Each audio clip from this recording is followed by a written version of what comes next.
La Atalaya. El siguiente artículo se estudiará durante la semana del 24 al 30 de julio. Párrafos 1 y 2 pregunta: ¿qué decisión importante tuvieron que tomar los judíos que vivían en Babilonia?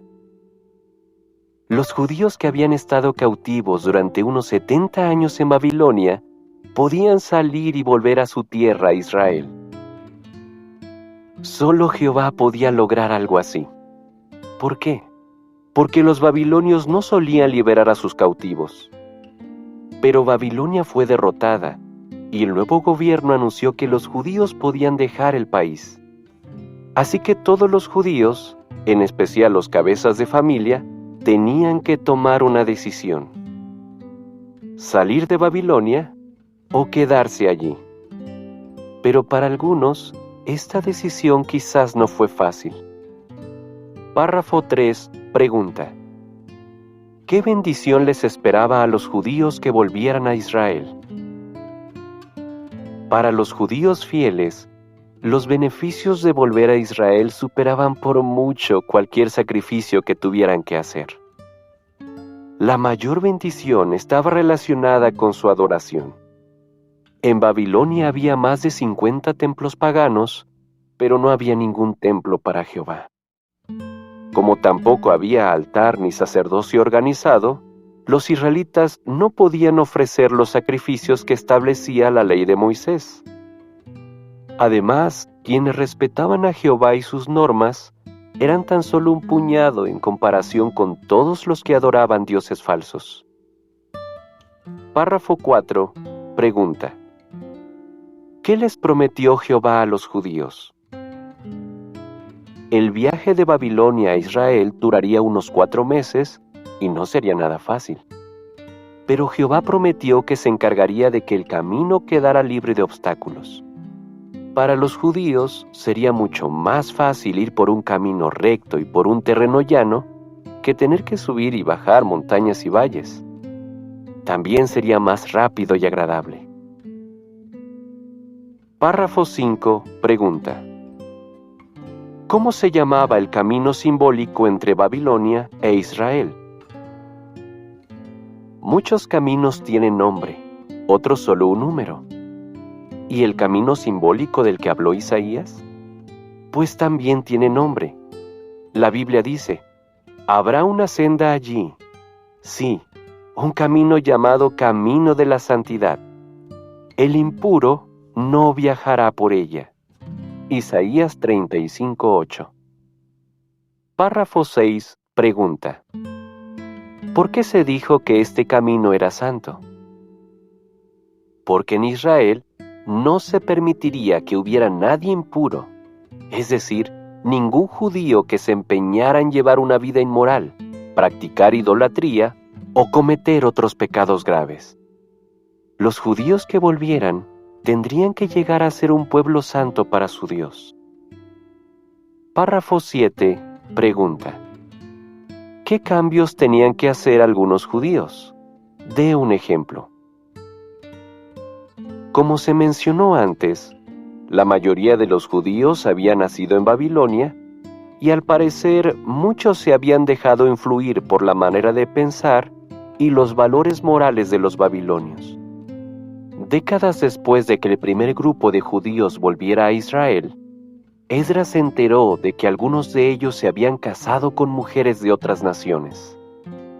Tiempo después, el gobernador Nehemías se sorprendió muchísimo al ver que los hijos de esos judíos no sabían hablar hebreo. Así que esos judíos tenían que hacer grandes cambios, pero les sería mucho más fácil hacerlos al vivir en Israel, donde se estaba restaurando poco a poco la adoración pura. Párrafo 8 pregunta: ¿qué relación tiene con nosotros el camino de la santidad? Nosotros también estamos, en cierto sentido, andando por el camino de la santidad. Este camino nos permite ahora adorar a Jehová en el paraíso espiritual. Además, en el futuro nos permitirá disfrutar de las bendiciones del reino. Por eso, tanto los ungidos como las otras ovejas debemos permanecer en él. Párrafo 9. Pregunta. Según Isaías 57:14, ¿cómo se preparó el camino de la santidad? En el caso de los judíos que regresaron de Babilonia, Jehová se aseguró de que desaparecieran los obstáculos del camino. ¿Hizo lo mismo en el camino de la santidad de tiempos modernos? Sí. Cientos de años antes de 1919, Jehová empezó a utilizar a hombres devotos para despejar el camino. Por decirlo así, ellos hicieron obras o trabajos espirituales en el camino para que más tarde personas de buen corazón pudieran salir de Babilonia la Grande y entrar en el paraíso espiritual, donde la adoración pura se había restaurado. Párrafos 10 y 11. Pregunta. ¿Qué se logró con la impresión y la traducción de la Biblia? Impresión. Hasta mediados del siglo XV, la Biblia se copiaba a mano. Este trabajo llevaba mucho tiempo, y por eso había pocas copias de la Biblia y eran muy caras. Pero cuando se inventó la imprenta de tipos móviles, la Biblia se pudo producir y distribuir más fácilmente. Traducción. Por siglos la Biblia estuvo disponible principalmente en latín, un idioma que solo entendían las personas que habían estudiado más. Pero gracias a los avances en la impresión, hombres que temían a Dios se esforzaron por traducir la Biblia a los idiomas que hablaba la gente común. Párrafos 12 y 13. Dé un ejemplo que muestre cómo se pusieron al descubierto algunas ideas religiosas falsas en el siglo XIX. Hubo personas que estudiaron con cuidado la Biblia y aprendieron mucho al leerla. No se quedaban para ellos lo que aprendían, y eso enfureció a muchos ministros religiosos. Por ejemplo, en el siglo XIX, varios hombres de buen corazón empezaron a publicar tratados y folletos que ponían al descubierto las ideas falsas que enseñaban las iglesias. Párrafo 14. Pregunta. ¿Cómo aprovecharon el hermano Russell y sus compañeros el trabajo que habían hecho otros? Para ese entonces ya había disponibles diccionarios, concordancias bíblicas y diferentes traducciones de la Biblia. Así que ellos podían consultar todas estas obras cuando estudiaban. También se beneficiaron de la investigación que habían hecho Henry Grew, George Storrs y otros. Por su parte, Russell y sus compañeros hicieron una gran labor en el camino de la santidad, pues publicaron muchos libros y tratados sobre temas bíblicos. Párrafo 15. Pregunta. ¿Qué cosas importantes pasaron en 1919? En 1919, Babilonia la Grande, el imperio mundial de la religión falsa, dejó de controlar al pueblo de Dios. Ese año apareció en escena el esclavo fiel y prudente, justo a tiempo para que las personas de buen corazón pudieran empezar a andar por el camino de la santidad. Gracias al trabajo que otros habían hecho para preparar el camino, quienes comenzaron a viajar por él pudieron aprender más sobre Jehová y sus propósitos. También pudieron hacer los cambios necesarios para agradar a Dios. Párrafo 16. Pregunta.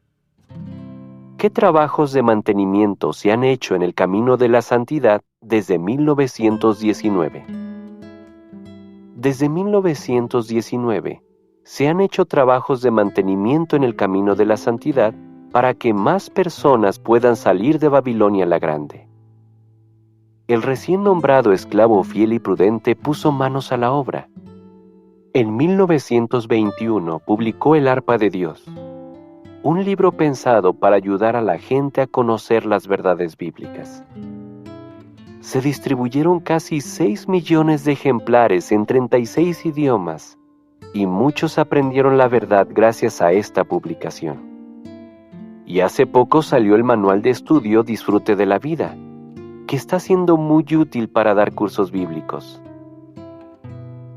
párrafos 17 y 18, pregunta: ¿a dónde lleva el camino de la santidad? Para quienes tienen la esperanza celestial, el camino de la santidad lleva al paraíso de Dios en el cielo. Y para quienes esperan vivir en la tierra, el camino lleva al final del reinado de 1000 años de Cristo, cuando todas las personas serán perfectas. Si usted está andando por él, no mire hacia atrás. Siga adelante hasta completar su viaje hacia el nuevo mundo. A todos les deseamos buen viaje. ¿Qué respondería?